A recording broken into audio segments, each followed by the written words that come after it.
नमस्कार विद्यार्थी मित्रांनो, व्यंकटेश एज्युकेशन अँड संस्कृती आपल्या चॅनलवर सर्वांचे सहर्ष स्वागत आहे।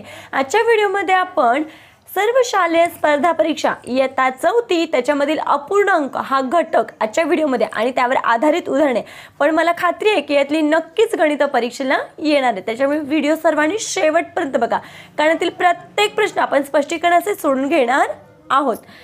बघा, इथे पहिला प्रश्न आपल्याला दिलेला आहे। पायलने आपल्या जवळील सफरचंदाचा 3/10 भाग भावाला दिला, तेवढाच भाग बहिणीला दिला, तर पायल जवळ सफरचंदाचा किती भाग शिल्लक राहिला। बघा, इथे काय सांगितलं, पायलने आपल्या जवळील सफरचंदाचा 3/10 भाग भावाला दिलाय आणि तेवढाच भाग बहिणीला पण दिलाय, म्हणजे बहिणीला पण किती दिले, 3/10 भाग दिलेला आहे। आता इथे काय सांगितलंय, दिलाय ओके, मग या दोघांच्या आधी काय करायची, ॲडिशन करायची। आपल्याला माहिती आहे छेद समान आहे, मग काय करायचे, छेद आहे तसा एकदाच मांडून घ्यायचा आणि अंशांची बेरीज, मग 3 आणि 3 6 झाला, म्हणजे 6/10 भाग तिच्या जवळचा तिने देऊन टाकलाय बहिणीला आणि भावाला। आता किती भाग शिल्लक राहिलाय असं आपल्याला विचारलंय। आता एकूण भाग किती आहे, 10 आहेत, मग एकूण भाग आहे 10, त्यापैकी या दोघांना मिळून किती दिला, 6 दिला, मग याच्यातून काय काय दिला म्हणून तो वजा करायचा आणि भाग आहे तो आपण खाली आहे तसा लिहितो। असं एकूण भाग म्हणजे 10 मधून 6 गेले तर बाकी किती राहते, 4, आणि भाग किती आहेत एकूण 10, म्हणजे 10 भागापैकी 4च भाग आता तिच्याकडे शिल्लक राहिलेला आहे। मग किती भाग शिल्लक राहिला अपूर्णांकामध्ये, तर 4/10, मग 4/10 कुठे आहे, तर पर्याय क्रमांक 4 मध्ये, म्हणून आपल्या या प्रश्नाचं उत्तर आहे पर्याय क्रमांक 4, 4/10 भाग पायल जवळ शिल्लक राहिला। दुसरा प्रश्न बघा, इथे खालीलपैकी छेदाधिक अपूर्णांक कोणता। बघा, प्रश्नातच उत्तर आहे, आपल्याला माहिती आहे छेदाधिक म्हणजे काय, ज्याचा छेद अधिक आहे, अधिक म्हणजे काय, जास्त आहे, म्हणजे अंशापेक्षा खालचा छेद काय पाहिजे, मोठा पाहिजे। मग इथे 25 अंश आहे, 19 छेद आहेत, अंशापेक्षा छेद लहान आहे म्हणजे 25 पेक्षा 19 लहान आहेत। बघा, वर असतो तो अंश आणि खाली असतो तो छेद, म्हणजे आपल्याला खालची संख्या मोठी पाहिजे हो की नाही। मग 25 पेक्षा 19 छोटे आहेत, म्हणजे हा अंशाधिक आहे, ज्याचा अंश मोठा आहे, म्हणून मग हा अपूर्णांक कोणता झाला, अंशाधिक झाला। आता इथे बघा 43 अंश आणि छेद 27 आहे, मग इथे पण अंश मोठा आहे म्हणून हा सुद्धा अंशाधिक अपूर्णांक झाला। 13 अंश छेद 25, याच्यामध्ये 13 अंश आहे आणि छेद आहे 25, मग याच्यामध्ये 13 पेक्षा 25 मोठे आहेत म्हणजे छेद मोठे आहेत, म्हणजेच हा अपूर्णांक कसा आहे, तर छेदाधिक आहे, म्हणून आपल्या या प्रश्नाचं उत्तर आहे पर्याय क्रमांक 3, याचा छेद मोठा आहे।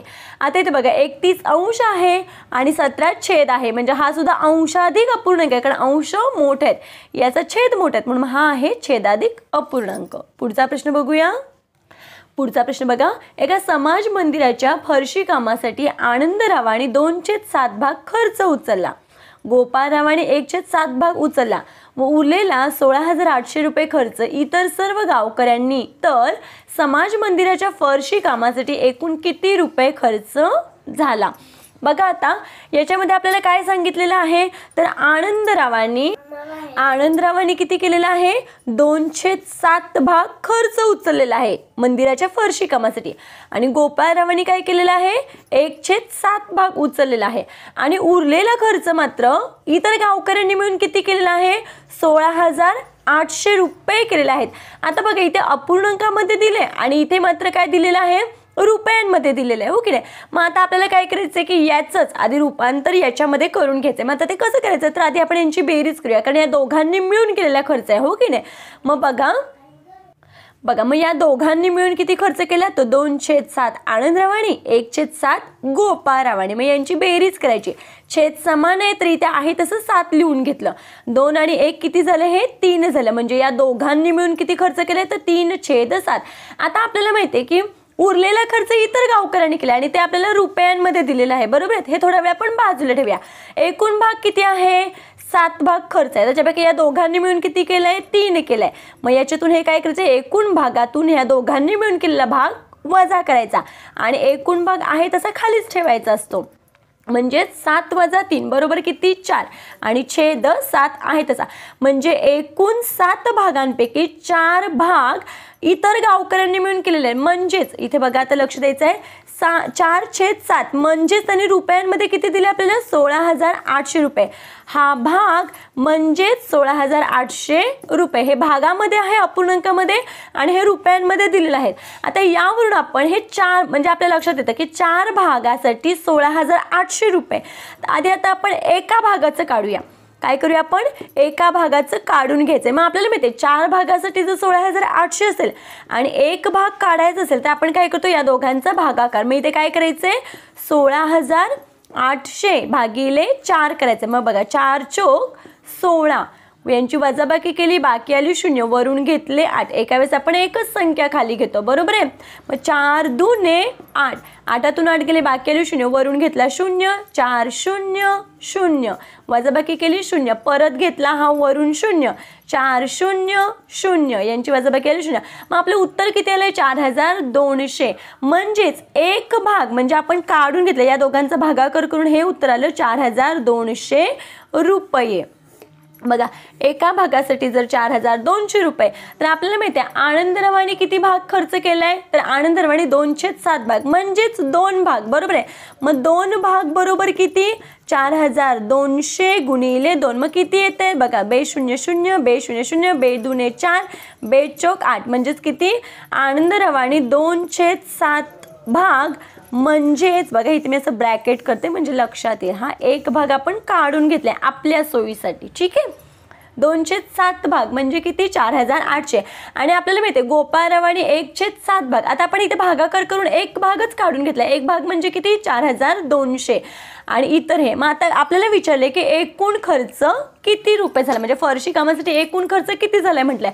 मग बघा हे गोपाळरावांचे 2/7 भाग म्हणजे किती, 8,400 रुपये, बरोबर आहेत. आणि गोपाळरावां हे आनंदरावांचं 2/7 भाग म्हणजे 8,400 आणि गोपाळरावांचं 1/7 भाग म्हणजे आपण किती काढून घेतलंय, 4,200. आणि इतर गावकऱ्यांनी केलेला बघा, इतर गावकऱ्यांनी मिळून केलेले किती आहेत, 16,800. 16,800. मग या सर्वांची काय करायची, बेरीज करायची. मग बघा 0 अधिक 0 0, यांची बेरीज केली 0. 8 आणि 2 10, 10 आणि 4 14, इथे 4 हातचा आला 1. 8 आणि 1 9, 9 आणि 4 13, 13 आणि 6 19, हातचा आला इथे 1, इथे 9, 1 आणि 1 2, बरोबर आहे. मग एकूण खर्च किती झाला तर 29,400 रुपये. मग इथे बघा 29,400 रुपये कुठे आहेत, मग एकूण खर्च आहे 29,400. पर्याय क्रमांक 1 मध्ये. इथे माझ्याकडून प्रिंटिंग मिस्टेकमध्ये 1 0 वाढला गेला होता, इथे आहे 29,400, पर्याय क्रमांक 1. बघा यासारख्या जर व्हिडिओ खरंच तुम्हाला हा व्हिडिओ आपल्या अभ्यासासाठी उपयुक्त असेल तर नक्कीच तुम्ही या व्हिडिओला लाईक करू शकता, ठीक आहे. पुढचा प्रश्न बघूया आपण. पुढचा प्रश्न बघा, 3.5 हा अपूर्णांक कसा लिहाल. आता आपल्याला माहिती आहे 3.5 म्हणजे काय, 3 पूर्ण. आणि बघा इथे मी एक असं दाखवते, 1 2 आणि हे 3 पूर्ण आणि हा तेवढाच भाग आहे. त्याचे आपण एकूण 4 भाग केले तर या 4 भागापैकी हे 3 भाग ज्याला आपण 3.5 म्हणतो, म्हणजे काय 3 पूर्ण आणि चौथा भाग आहे तो पाऊण, बरोबर आहे.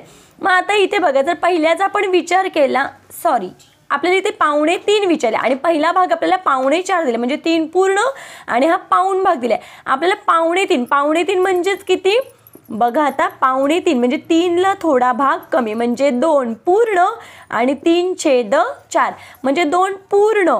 आणि या तिसऱ्या गोलाचे काय, हे 4 भाग त्याच्यापैकी हे 3 भाग घ्यायचे आहेत, असं म्हणजे पाव भाग कमी. याला आपण म्हणतो 3.5. 2 पूर्ण आणि पाऊण भाग म्हणजे 3ला थोडासा भाग कमी. हे आपलं आलं पाहिजे उत्तर, बरोबर आहे.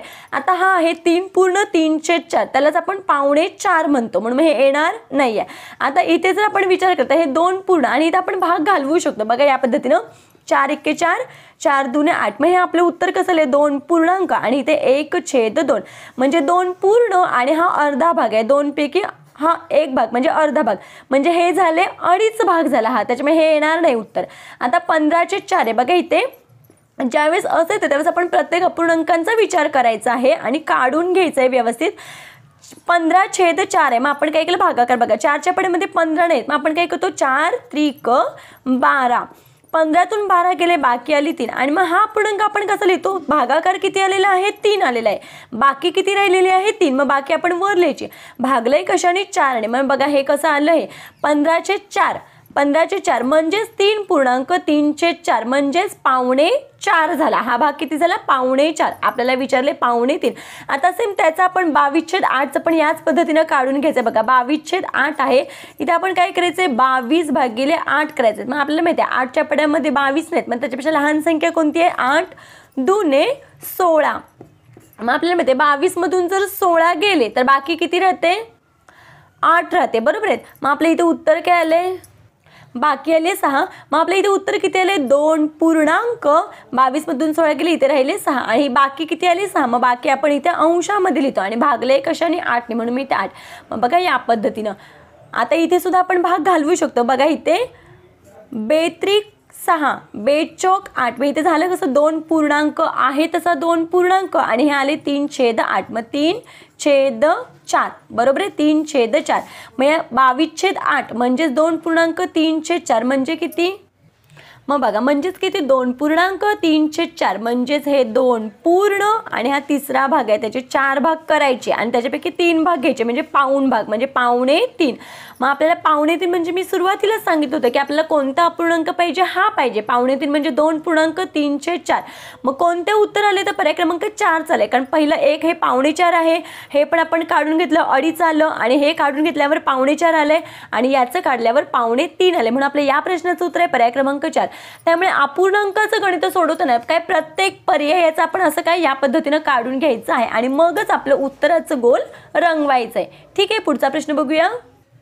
पुढचा प्रश्न बघा 4.3/5 या पूर्णांकयुक्त अपूर्णांकांचा अंश किती? आधी पहिल्यांदा याचा आपल्याला काय केलं पाहिजे? साधा अपूर्णांक, हे पूर्णांकयुक्त अपूर्णांक आहे, आपल्याला अपूर्णांकामध्ये रूपांतर करून घ्यायचंय. मग बघा 4.3/5 असं ज्यावेळेस असतं त्यावेळेस आपण काय करायचं? या दोघांचा गुणाकार करायचा आहे. मग बघा इथे 5 गुणिले 4 5 गुणिले 4 आणि अंश आहे तो इथे मिळवायचा असतो आणि छेद आहे तसं लिहायचा 5.